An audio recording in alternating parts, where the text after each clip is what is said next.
창세기 25장 19절에서 34절입니다. 아브라함의 아들 이삭의 족보는 이러하니라. 아브라함이 이삭을 낳았고 이삭은 40세에 리브가를 맞이하여 아내를 삼았으니 리브가는 밧단 아람의 아람 족속 중 부두엘의 딸이요 아람 족속 중 라반의 누이였더라. 이삭이 그의 아내가 임신하지 못하므로 그를 위하여 여호와께 간구하매 여호와께서 그의 간구를 들으셨으므로 그의 아내 리브가가 임신하였더니 그 아들들이 그의 태 속에서 서로 싸우는지라. 그가 이르되 이럴 경우에는 내가 어찌할꼬 하고 가서 여호와께 묻자온대 여호와께서 그에게 이르시되 두 국민이 내 태중에 있구나. 두 민족이 내 복중에서부터 나누이리라. 이 족속이 저 족속보다 강하겠고 큰 자가 어린 자를 섬기리라 하셨더라. 그 해산 기간이 찬즉 태의 쌍둥이가 있었는데 먼저 나온 자는 붉고 전신이 털옷 같아서 이름을 에서라 하였고 후에 나온 아우는 손으로 에서의 발꿈치를 잡았으므로 그 이름을 야곱이라 하였으며 리브가가 그들을 낳았을 때에 이삭이 60세였더라. 그 아이들이 장성함에 에서는 익숙한 사냥꾼이었으므로 들사람이 되고 야곱은 조용한 사람이었으므로 장막에 거주하니 이삭은 에서가 사냥한 고기를 좋아하므로 그를 사랑하고 리브가는 야곱을 사랑하였더라. 야곱이 죽을 쑤었더니 에서가 들에서 돌아와서 심히 피곤하여 야곱에게 이르되 내가 피곤하니 그 붉은 것을 내가 먹게 하라 한지라. 그러므로 에서의 별명은 에돔이더라. 야곱이 이르되 형의 장자의 명분을 오늘 내게 팔라. 에서가 이르되 내가 죽게 되었으니 이 장자의 명분이 내게 무엇이 유익하리요. 야곱이 이르되 오늘 내게 맹세하라. 에서가 맹세하고 장자의 명분을 야곱에게 판지라. 야곱이 떡과 팥죽을 에서에게 주매 에서가 먹으며 마시고 일어나 갔으니 에서가 장자의 명분을 가볍게 여김이었더라. 아브라함 이후에 창세기는 족장들의 역사를 계속해서 기록하고 있습니다. 아브라함, 그 다음에 하나님의 약속을 이어받은 이삭과 그리고 그 이삭을 통해서 언약의 후손이 어떻게 그 믿음의 계보를 이어가는가라는 것을 보여주고 있습니다.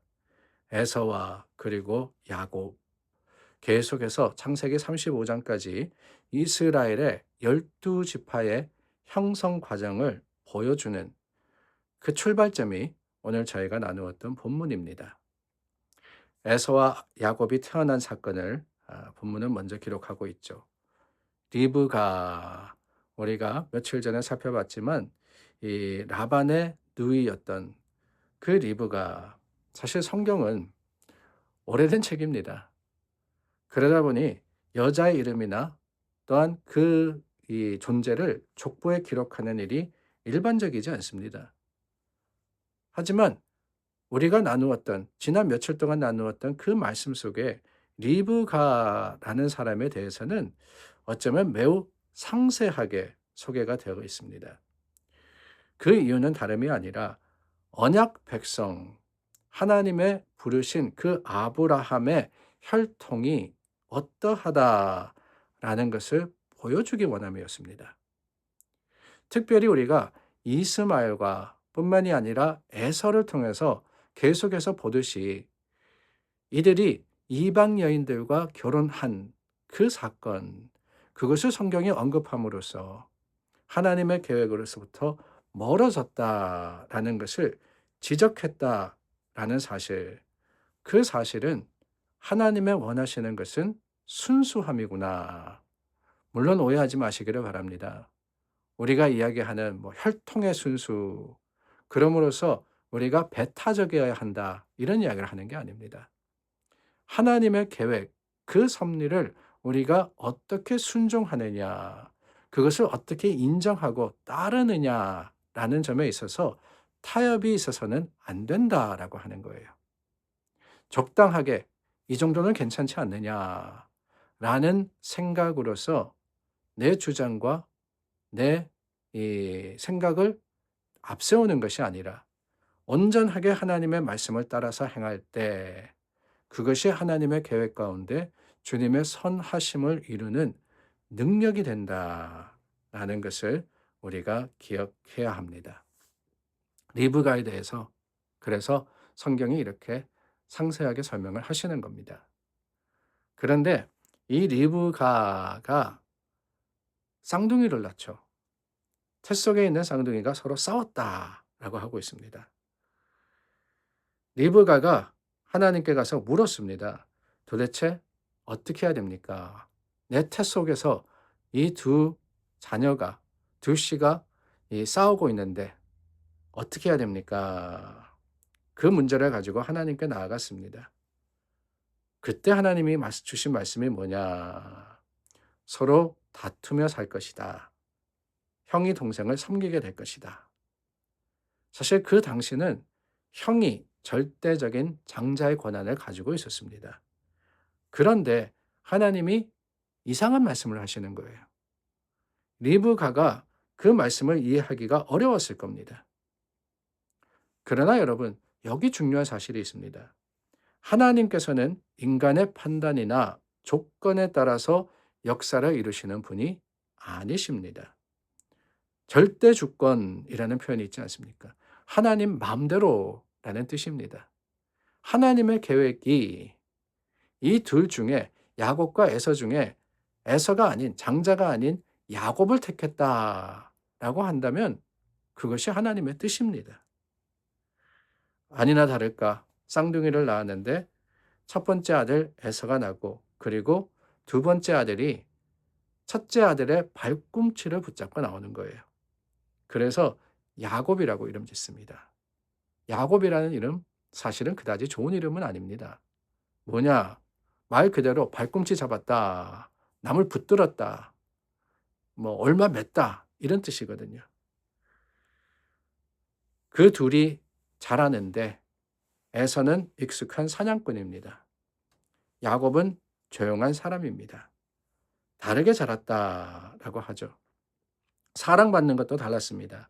이삭은 에서를 사랑했고 리브가는 야곱을 유독 사랑했습니다. 왜 그랬을까? 아니, 부모님들은 아십니다. 유난히 내게 아픈 손가락이 있고 유난히 내게 더 끌리는 자식이 있다. 그것은 어쩔 수 없는 사실입니다. 나와 맞는 아이가 있고 맞지 않는 아이가 있을 수 있습니다. 요즘 표현으로 하자면은 에서가 성공지향적으로 밖으로 나아가는 외향적인 사람이라면 야곱은 내향적인 사람이었다라고 하는 거죠. 다 달랐습니다. 아니 어떻게 보면은 세상의 기준으로 이삭이 판단하기에는 큰아들 에서가 오히려 우리 가문을 더 왕성하게 할 수 있는 그러한 기질과 그러한 힘을 가진 사람이었다라고 여길 수 있었습니다. 그러나 여러분, 하나님의 계획은 에서가 아니라 야곱이었던 겁니다. 계속해서 이어지는 사건에 보면은 우리가 너무나도 잘 알고 있는 사건이죠. 에서가 장자의 그 권한을 파는 사건. 여기서 우리는 에서와 야곱의 차이를 보게 됩니다. 하나님이 허락하신 장자의 명분을 소홀하게 생각하는 그 에서의 모습. 양보 차원이 아닙니다. 이것은 자신의 인생에 있어서 가장 중요한 명분, 먼저 태어났다는 특권을 너무나도 쉽게 내버린 겁니다. 망설임 없이. 그 이유가 뭐냐? 야곱이 죽을 쓰더니 에서가 들에서 돌아와서 보니 심히 피곤했다라고 하는 거예요. 심히 피곤했다. 힘이 없었습니다. 자신의 눈에는 먹을거리밖에 보이지 않았습니다. 뭐가 중요한지 판단하지 못했다라고 하는 거예요.